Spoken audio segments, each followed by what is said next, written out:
নমস্কার। এটি আমাদের পঞ্চকেদার পরিক্রমার চতুর্থ পার্ট।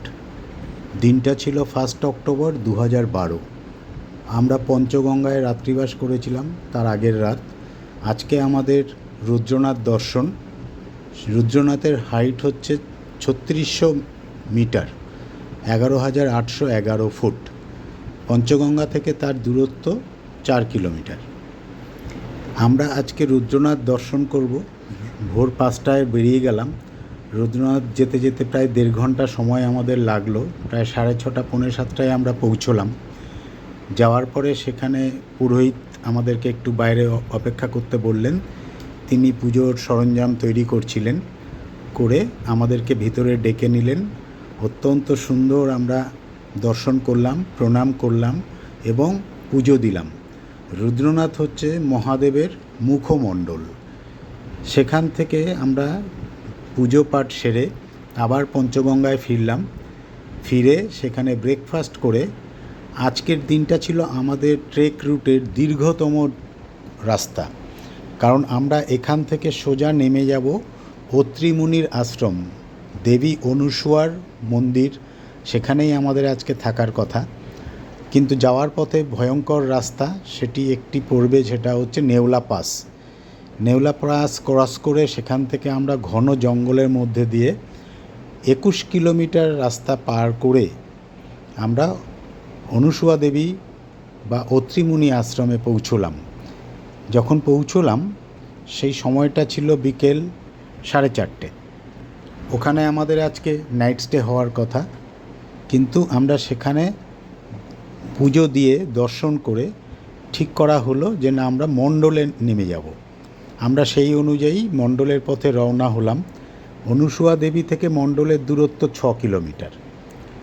আমরা মণ্ডলে পৌঁছলাম রওনা দিয়ে প্রায় রাত 8টা নাগাদ। শরীর আর চলছিল না, কারণ আজকের যাত্রাপথ প্রায় 31 কিলোমিটার আমাদের। চলতে চলতে সবাই প্রচণ্ড ক্লান্ত।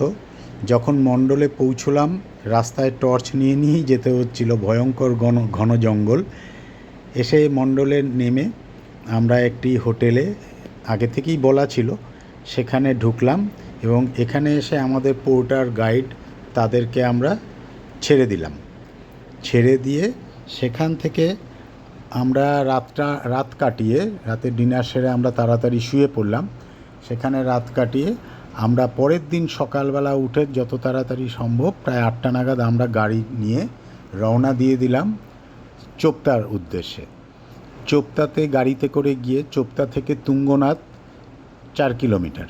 সেখান থেকে সেদিনকেই আমরা তুঙ্গনাথ দর্শন করলাম। আমরা যেহেতু সময়ের অভাবে তুঙ্গনাথে নাইট স্টে করিনি, তাই আমাদের চন্দ্রশিলা যাওয়া হয়নি। তা চোপতা থেকে আমরা তুঙ্গনাথ দর্শন করলাম। অত্যন্ত মনোরম সেই রাস্তা, আপনারা ভিডিওর মধ্যে দেখতে পাবেন ছবিগুলো। তুঙ্গনাথে গিয়ে আমরা পুজো দিয়ে আবার নেমেও এলাম সেদিনই।